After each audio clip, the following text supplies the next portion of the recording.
Hello, my name is Brecken Thompson, and welcome to Fourth and Feast, where we will be going over the latest in sports and media content while preparing food for you guys. Today on the menu is going to be chicken gyros with a homemade tzatziki sauce while we are going over the Week 8 matchups in football.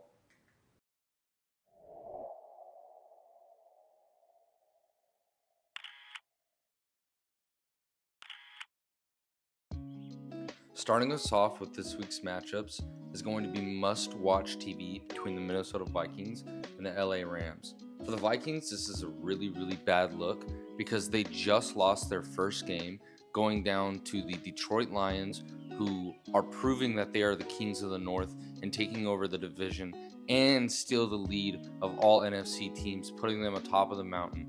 Now, the Minnesota Vikings are still a really great team, but it is going to be a short week, and we all know that whenever you lose to Detroit once, you're going to lose to them again. It's not a one-week thing. Every single team that has lost to them has lost their next game as well. And it's because the Lions know how to bang you up, and they play hard-nosed football. They like to run the ball, and they really wear out your team. And this Vikings team really got worn out. Pause. Whoa. To go on top of the fact of them getting worn out by the Detroit Lions, just getting ran all over and through, they're going to have to travel across the country. They're going all the way to LA from Minnesota, and it is nice going to a warmer area whenever you're from a cold area, but it is a short week, and they're traveling across the country. I know that's going to take a toll on a lot of these players, and I know some of them are also injury prone. I don't know how Aaron Jones is going to look. I don't know what's going on with Jordan Addison. I know he was having hamstring issues to begin the season. Jalen Naylor, we'll see where he's at. And as it goes for the Rams, this is a perfect matchup for them as a bounce-back game, and this is almost guaranteed must-win football. I know it's very early in the season, but their record doesn't look great, and the NFC West is still open for them. Cooper Kupp will be coming back for this game, which is going to be a huge help for Matthew Stafford. That O-line still looks disgusting and still isn't 100% healthy, leading to Kyren Williams just kind of being a mediocre guy right now.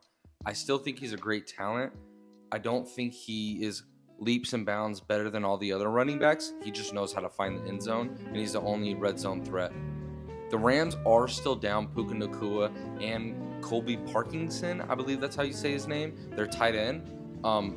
Both really good threats in the pass game, and Matthew Stafford has been getting it done with Tutu Atwell and Jordan Whittington.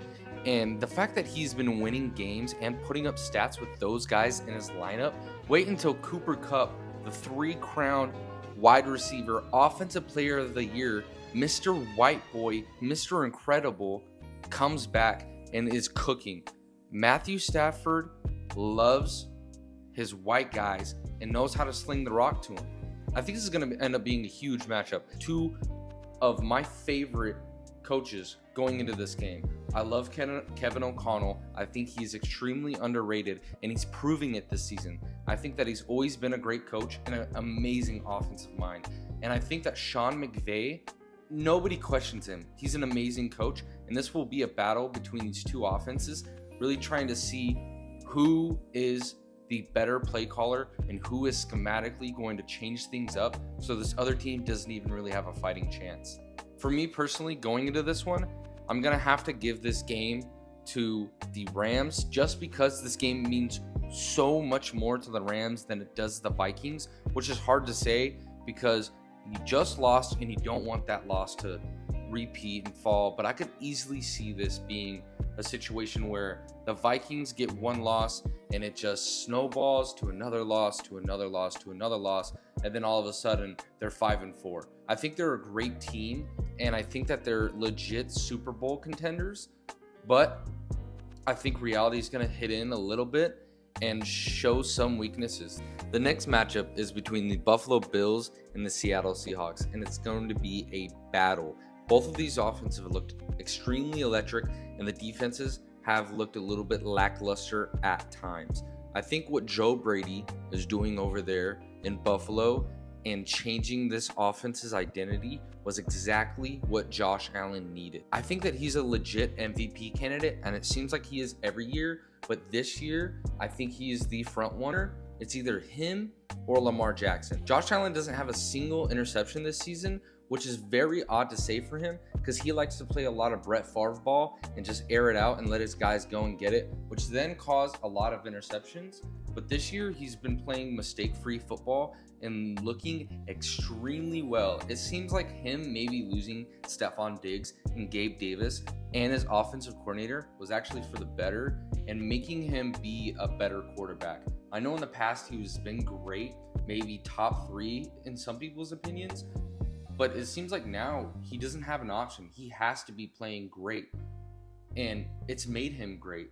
Joe Brady has changed up this offense so much, and I love it. I love seeing that both of these running backs, James Cook and Ray Davis, have been cooking in this offense. I think the threat of Josh Allen's legs and arm really gives these running backs a chance to have a lot of one-on-one matchups where they're not having to run through D-ends and D-tackles, and instead they're having to compete with linebackers and safeties. James Cook, yards after contact merchant. The guy cooks. Call him the chef. And going over to the Seahawks, after going 3-0, they went 0-3 in the next 3 games, and they finally broke that streak with last week's win. This offense has been looking amazing. Them bringing over Ryan Grubb, the Washington offensive coordinator, who made Michael Penix a top 10 pick at 27 years old, was an electric hire. I think this is exactly the spark that the Seahawks needed, especially in this extremely tough NFC West division, implementing some new style of offense to sling the rock and then also to trust K9. Now, I think Ryan Grubb throws the ball a little bit too much, but Geno Smith shouldn't be having close to 60 attempts a game and Kenneth Walker having 6 to 7 rush attempts. K9 is a running back specimen.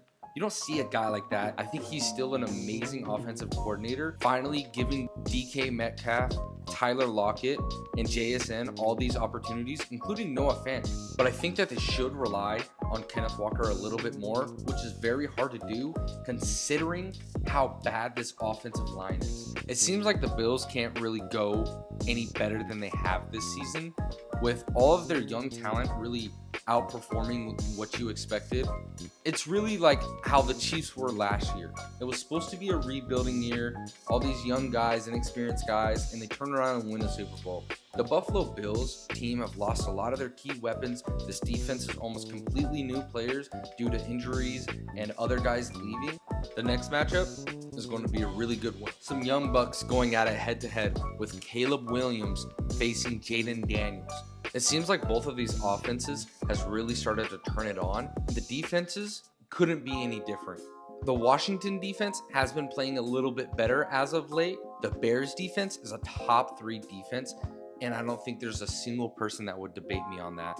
I think that they possibly have the best secondary in the NFL, are 101 in my personal opinion, without having any huge names. Their biggest name is Jalen Johnson, who's a really, really solid guy. And for the last key matchup of this week, it's going to be a toss-up between the Dallas Cowboys and the San Francisco 49ers in Sunday Night Football. I think both of these teams going into the season seem to be Super Bowl contenders, and we really just wanted to see how they could excel on last year's dominance. And through these first 7 weeks, it seems like instead of them being Super Bowl contenders, they're contending or just trying to get into the playoff race right now. With the 49ers, they've had so many injuries between CMC, it seems missing the whole entire season, and now Brandon Ayuk with his knee being destroyed, with George Kittle having those foot injuries, Will Samuel, who was dealing with some serious pneumonia the other day. The Dallas Cowboys have also had some injuries, not quite as major, with Micah Parsons and DeMarcus Lawrence on the other side.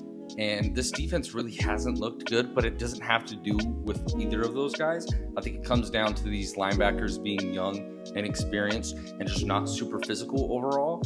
And these DBs are really good at coverage, playing the ball. A lot of ex-wide receivers on that side of the ball, so they really know how to attack the ball and get a lot of picks and turnovers and stuff like that. But right now, that's not what they're getting. They're getting a lot of stuff, short dump offs and runs, and they're just running through their mouths.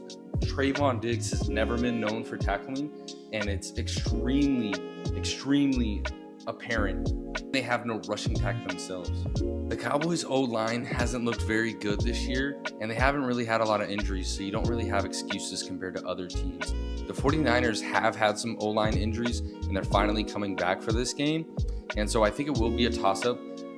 They do get Ricky Pearsall back at wide receiver, who I think will help a little bit, but still they're missing all of their key weapons on offense, and that's what Brock Purdy needs. I think this year Brock Purdy has been playing at a MVP level. He just hasn't been scoring in the red zone because he has no short yardage check down type of guy in this offense right now. And I think that's what Ricky Pearsall was supposed to be. And then that's what he's going to be. Some space finder, some gap finder. That's not really what Ayuk or Debo or even really George Kittle does extremely well. That's what CMC was extremely good at. And that's why he led the NFL in touchdowns last year. And so I think hopefully Ricky Pearsall will give Brock Purdy some other options. And on the other side of the ball, Dak Prescott, who's been getting a lot of yardage and touchdowns and stuff like that, but it has been in trash time whenever they are either up by a lot or down by a lot. And anytime he's played a really good defense or a solid defense, it looks like he just kind of falls apart until he starts going up against those second and third stringers. So I don't know what's going on with Dak. I still think he's a great quarterback and he was worth all the money that he was just paid in the offseason. And there needs to be more threats on that offense. Ferguson hasn't really been that great, but it looks like he's got some really good matchups coming up. And CeeDee Lamb needs to get targeted a lot more, and this Cowboys need to have a different option than to throw the ball 50 times a game. It's getting ridiculous. Jerry Jones looked like a dumbass the other day, saying that Derrick Henry couldn't do what he's doing now on the Cowboys. Well, I guess we'll never know because you had the chance. The guy already has a house here in Dallas. Derrick Henry wanted to come to Dallas, and they never even gave the guy a contract or even tried to. They did nothing in the offseason to help improve this team that just lost a lot of their key players, and it seems like it's biting them in the ass. I think that the Cowboys are still a great team and maybe have a chance to win this division because whenever I look at it, I don't know if the Commanders beat them straight up, and I don't know if the Eagles beat them straight up. So I think the Cowboys still have a really good chance of not just making the playoffs, but winning their division possibly still. And the 49ers, their division's a little bit harder in my opinion, but they're both fighting to be for sure playoff lock-in teams because nobody really wants to be that wild card team. And neither of them are going to be conference winners, which is kind of what we expected going into this season. But this Sunday night game will determine a lot, and I think will help separate the pack. I think if the 49ers figure out a way to win this game with the better coaching and worst players all around, Brock Purdy doesn't have his guys, I think that'll really solidify, one, how good Brock Purdy is, especially in this Shanahan offense, and two, it'll help separate them from the Cowboys in this playoff race and really show that they mean business this year compared to other teams. And to end it off, I just wanted to run through all the other teams and games that weren't quite as interesting and just kind of give my quick little breakdown for each one of those in order. First off, with Baltimore Ravens at the Cleveland Browns. I think that the Cleveland Browns are going to be sneakily a little bit better without Deshaun Watson in there, but I still think that the Ravens will get the dub in that one, and they are an electric offense and a solid defense. Next is going to be the Eagles at the Cincinnati Bengals. I think that these are two offensive powerhouses with two defenses that have seen to be very lackluster and not quite up to par as what they have been. Next game is going to be Green Bay Packers versus the Jacksonville Jaguars. I think that if the Jaguars lose this game, I don't know if they fire Doug Peterson, but I think that they should. For the Packers, I believe this is going to be an easy win for them. Jordan Love wants to be Aaron Rodgers that day, or if he wants to be Brett Favre. For the next game, it's going to be Atlanta Falcons at the Tampa Bay Buccaneers. I think that the Buccaneers are just way too hurt all around on offense. Losing the Atlanta Falcons will maybe not have another 600 plus yard game on them, but I think that they will have another really good game. The Arizona Cardinals at Miami is going to be an interesting game. I'm really looking to see if Tua will be playing scared. Kyler Murray, I believe he's holding back Marvin Harrison. The next matchup is the Detroit Lions versus the Tennessee Titans. I think the Tennessee Titans trading away D-Hop just kind of solidified them as they're fine with being asked this year.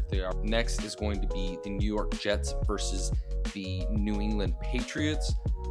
I think that the Jets will win, but I think Drake May might be the wild card here. I think that he can do a lot with a little. I have the Colts versus the Texans. I think AR's ass. I don't that they're missing Nico and some O-line pieces really bad. The New Orleans Saints at the LA Rams. I want to kill myself. Saints lose. They suck ass this year. Kansas City Chiefs versus the Vegas Raiders, which is really weird to say. I think that the Raiders have their number, but I still think that the Chiefs remain undefeated. The next game is going to be Carolina at Denver. This is going to be bad versus bad. Hopefully this is going to be a developmental game for Bo Nix. And then to end it all out is the Monday night game, New York Giants versus the Pittsburgh Steelers. The Giants were finally on a roll with Daniel Jones finally playing well and almost looked like he was worth the contract. And then last week it all fell apart. And you could tell that they're really missing Andrew Thomas. Steelers, Russ looked decent at the beginning of the game. He did look pretty bad. And then in the middle, he got lucky with one of the best contested catch wide receivers, George Pickens, bailing him out quite a few times. To end it all out, I just wanted to say thank you guys for watching if you made it this far into the video. And if you guys could leave a like and subscribe. This is a new YouTube channel and I'm trying to grow it. So if you guys can share it out, if you find this interesting, if you guys have any comments or anything like that or recommendations on what I should be doing, leave them down in the comments and let me know.